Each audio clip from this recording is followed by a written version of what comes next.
Alright, so I just wanted to kind of go over everything I've learned myself through the internet or trial and error, buying things, breaking things, trying it again, common sense, message boards, all that good stuff.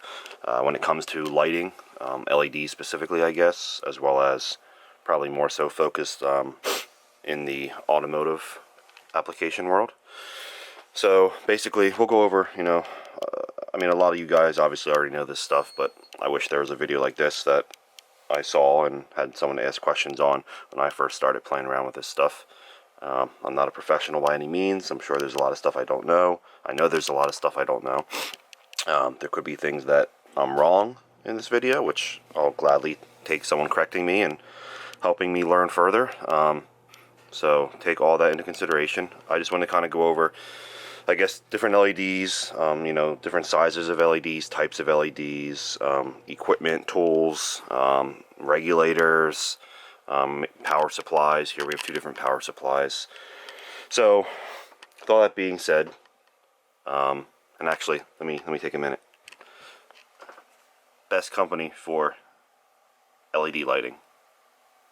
I mean, for the most part. So, shout out to Diode for their incredible support. Their United States of America production, and just overall great quality products. I've had nothing bad to say about them. Yes, I had maybe one or two failures over hundreds of products that I've purchased, but they've literally basically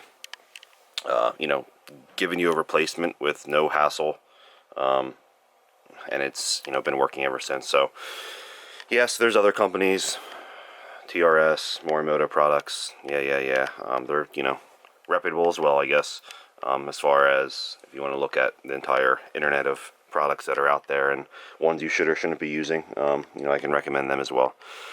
Anyway, so this here is a power supply. Like I said, you can get them off Amazon for anywhere from like 40 to hundreds of dollars. Some are better qualities, some are higher amperage, better refinement, etc. Here's another type of power supply. It's just a 12 volt power supply. They're like $10 on Amazon. It strictly puts out 12 volts. This one here is adjustable. That's why it's a little bit more. When you start getting into this stuff, I recommend you have something like this so you can easily regulate voltage and current and such as you learn. Alright, so basically this power supply is adjustable. So I can go all the way down to 1 volt all the way up to 30 volts. So with that being said, let's put this back on 2.4 volts.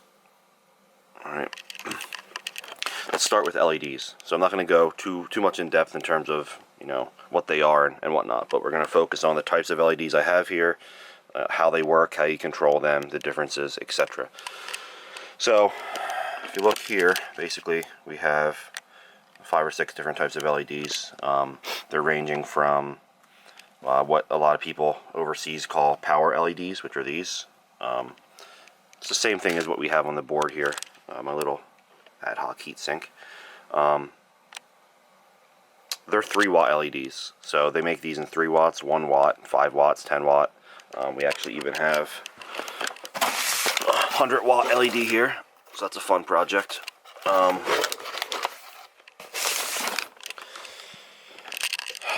So, like I was saying, these are 3 watt LEDs, and for the sake of all the footage, I'm mostly going to drive them at 1 watt, just because it's easier and will keep it, consistent. But I mean, why we bought 3 watt LEDs here instead of 1 watt LEDs is because they're, basically the same price, if not a tad bit more, and you can run them at 1 watt or you can run them at 3 watts. You can't run a 1 watt LED at 3 watts or it'll just burn up.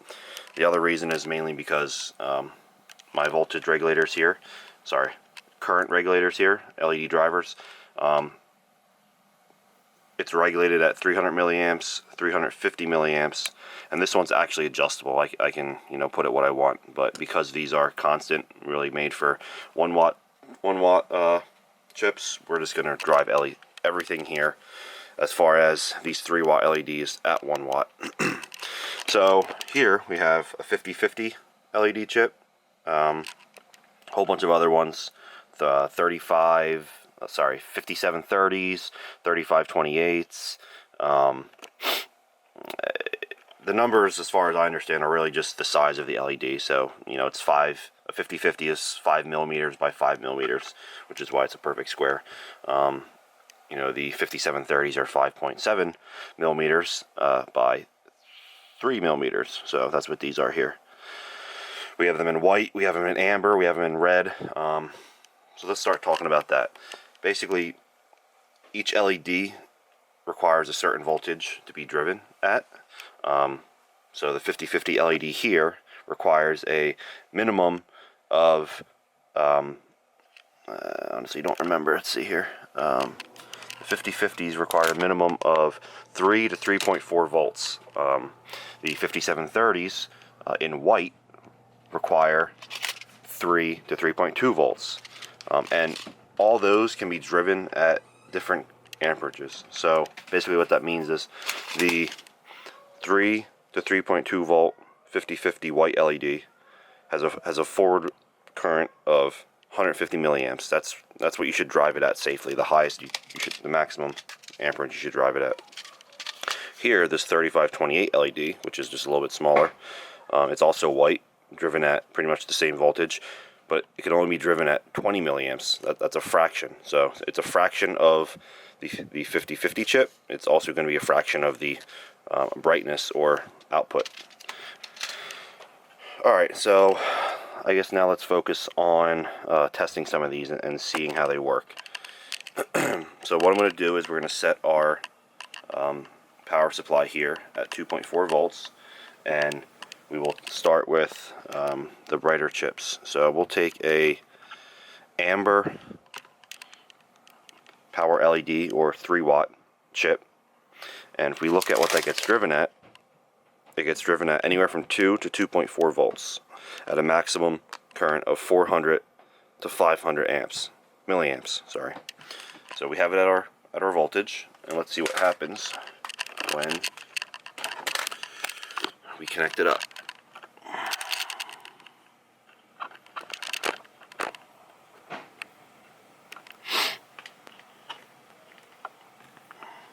Again, we should see this pulling amperage at 400 to 500 milliamps. So it's a nice amber color, nice and bright. And look what's happening. See how the amperage is rising? So we're actually past its maximum peak, and it's still going up. So we're at 50 milliamps higher than what it should be driven at. And I can tell you it's quite warm. Slightly uncomfortable. I mean, I can hold my finger there without getting burnt, but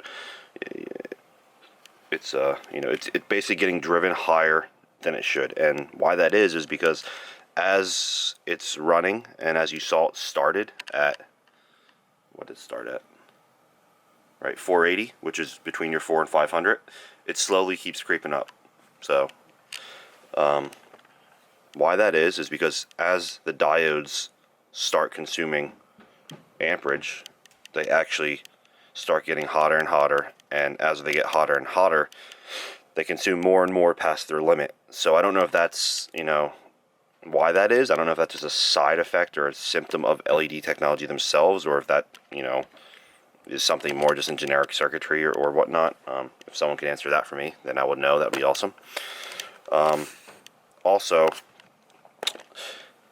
we need to solve that problem. So if I let that go forever, I mean, it would eventually, the LED would flicker and burn out. It's not going to last very long. So how do you solve that? Well, to solve that, you would basically regulate the amperage and don't allow it to pull any more than 500 milliamps or 400 milliamps, whatever you want to run with. As long as it's between, you know, 4 and 5, it should be fine. It can be below 4, but then you're going to see decreased output. It's not going to be as bright, and we can go over that as well. So I kind of want to show you. We saw that it started creeping up, you know, 480, 500, 520, 530. So what happens if we actually, we're not going to regulate the output, but we're just going to hold the LED chip on this metal, what I'll call a heat sink, and see what happens. So I'm pressing up against, and look at that. It's not going up nowhere near as fast. It would have been up to 530 by now, as you saw previously. And it looks like it's holding pretty good. Now, obviously, I have no thermal paste on the back of this. It's just the back of the housing of the chip onto a metal piece of metal. But you know, it's working quite well. I mean, that's theoretically running safely. As soon as I let go of that chip and take it off the metal, you'll see what happens.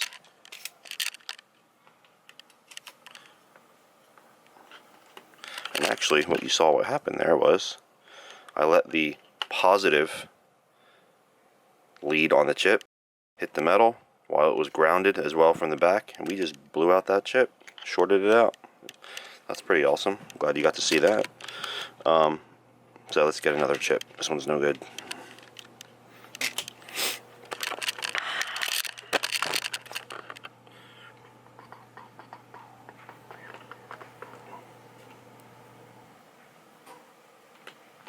That's what happens when you only have two hands and you're trying to film and everything else. Let's try this again without having. Tell you what we'll do. We will use this little thermal pad. That way we don't accidentally touch that lead to the board again. So, and you see that's actually conducting much nicer on that thermal pad. Look at the difference. Now it's holding at 450. It was holding at 490 before. So like I was saying before, I awesomely shorted out the LED and looked like an idiot. I'm glad you saw it though. Oh, now it's going up because of the pressure. I don't have the pressure on the pad anymore. As soon as I put that pressure down, it goes back down. So leave my finger off. It's coming up off the thermal pad. Heat's rising, right? Put it back down. It's dropping. So before I blew that chip out, I was going to say, look what happens, right? So it's nicely conducting its heat through the thermal pad onto the metal, and we're running, you know, at a great amperage here. And as soon as I pull that chip off, it just starts blowing up past its maximum amperage. Okay.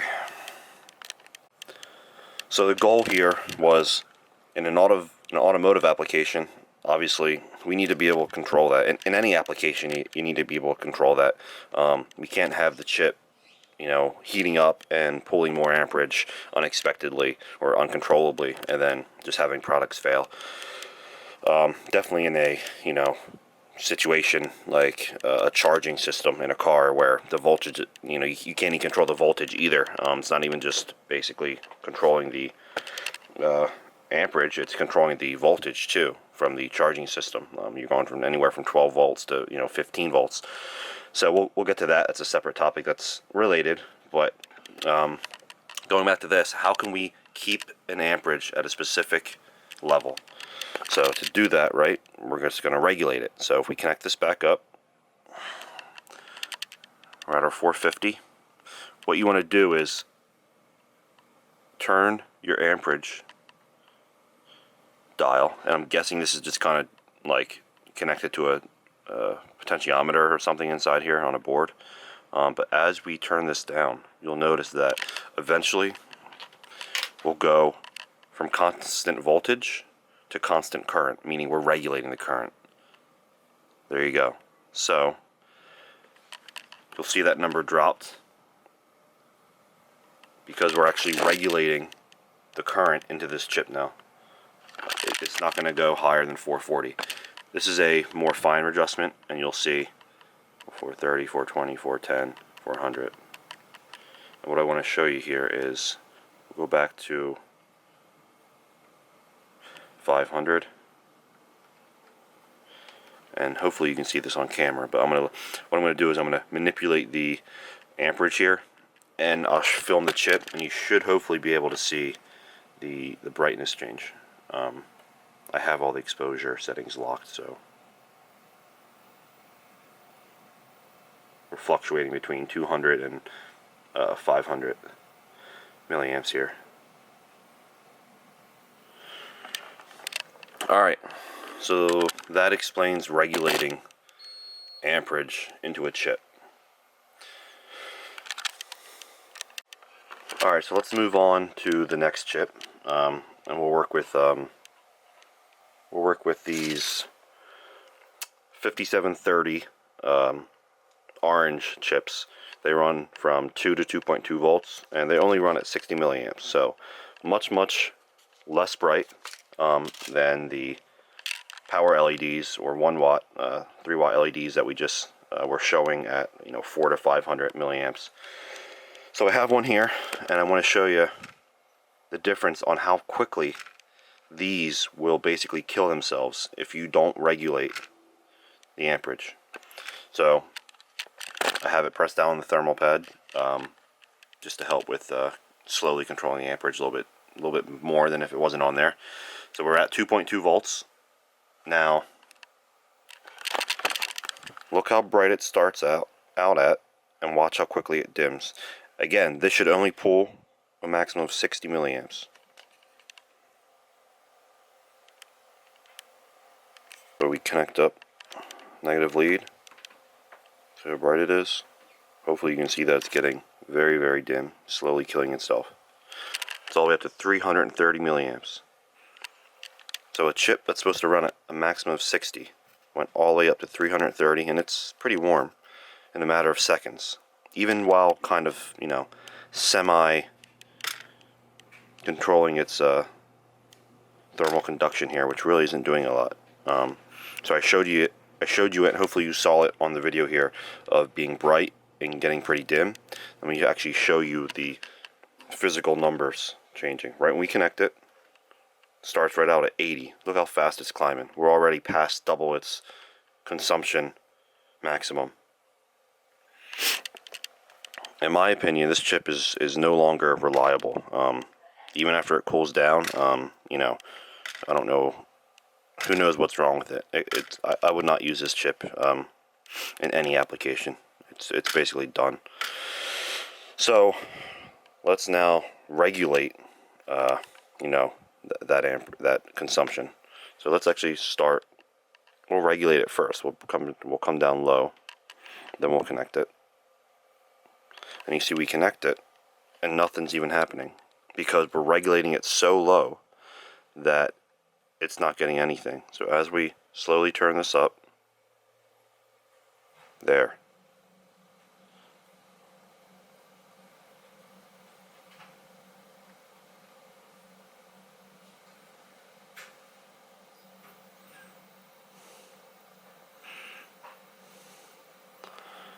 So there we're regulating it at the 60 milliamps, and there it's glowing. Theoretically, it's maximum reliable brightness. I actually think it's a little bit dimmer because we damaged it, but hopefully you can see here that's pretty much the brightness of this chip. All right, so let's move on. Talk about the same chip, 5730 chip, but in white. So we're going to drive this at pretty much a little bit more than double the amperage, also at a higher voltage. So here we're talking 3 to 3.2 volts, and we're going to limit it to 150. So let's go up to 3.2 volts, and let's bring this down a little bit.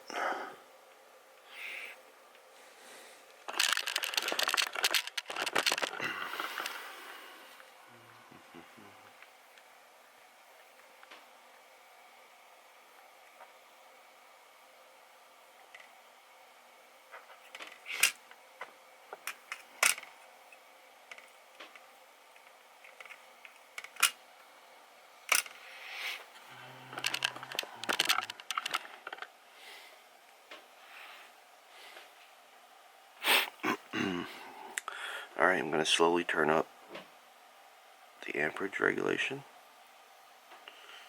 Here we're at 3.2 volts at 120 milliamps. So this should go up to 150. And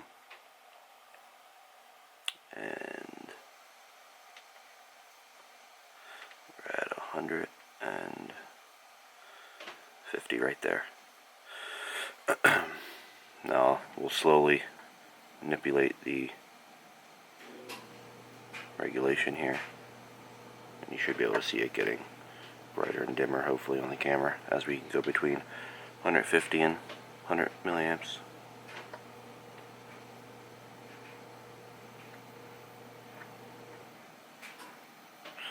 So this chip, obviously, a lot brighter in white, and obviously at more than twice the delivered amperage. So this is a pretty good chip in white, right? You could even have these work with ghost modules, and we'll get to that. Ghost modules, Corso motion modules, sequencers. We have a couple different types here. Here's the Corso motion modules. Some ghost modules over here, and well, I guess it's kind of dark.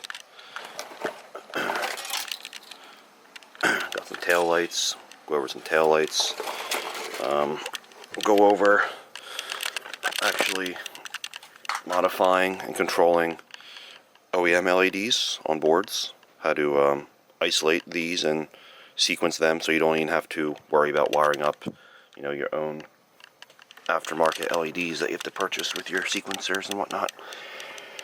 One thing I didn't talk about so far, I guess, is these LEDs here. So this is a unique LED pod. They're a little bit different than these. It's the same type of chips on this PCB board, but it has built-in resistors and such. They're specifically made for 12-volt automotive applications, I guess, if you want to say.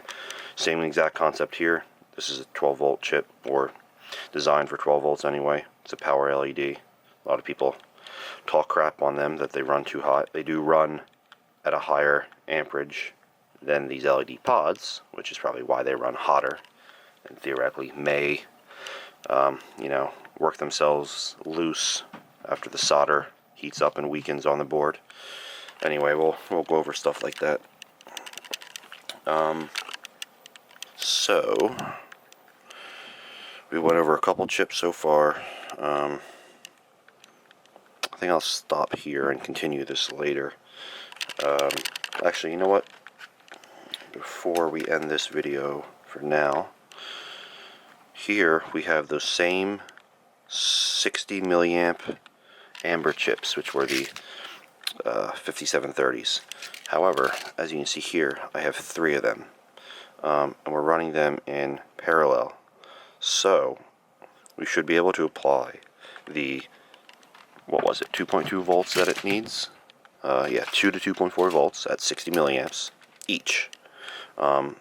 So we'll apply 2.2 volts, but if we give it 60 milliamps, then each one of these is actually only running, a third of their maximum brightness of 60 milliamps. What we want to do is we want to actually supply it with a limit of 60 times 3, right, which will be your 180 milliamps.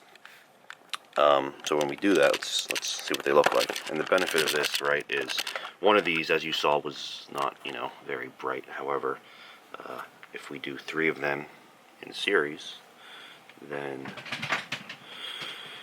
we get 3 times the brightness, and it's still a small size chip. So theoretically, you could run, 3 of these per sequence channel, instead of 1 to get a better brightness. And we can, obviously we're going to talk about why go through all that effort when you literally have the same thing here and the same thing here in terms of automotive applications, working right at 12 to 15 volts without needing to do any sort of regulation or anything special. There's reasons for that, I guess, and again, this is more of a learning session, just kind of get people to play with LEDs and incorporate them in their custom retrofit work and lighting work and whatnot.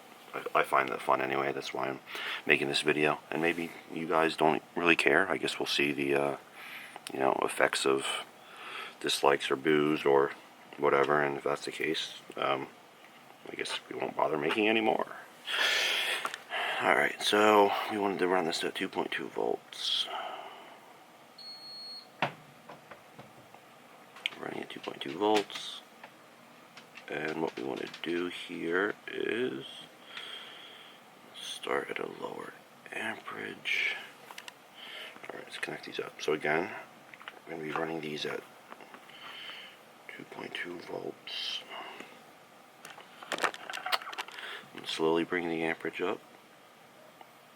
There's 2.2 volts at 160 milliamps right there.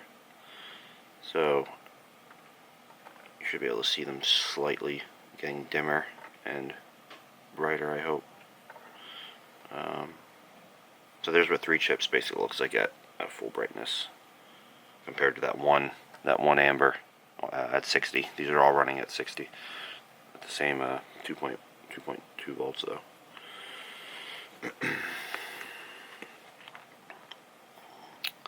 Alright, we'll stop there. Next video I make in a little bit. I guess we'll go over, won't talk too much more about these individual small chips, but we will go over the 3-watt chips, again driving them at 1 watt. We have different colors here, and we'll talk about maybe working them in series versus doing them in parallel.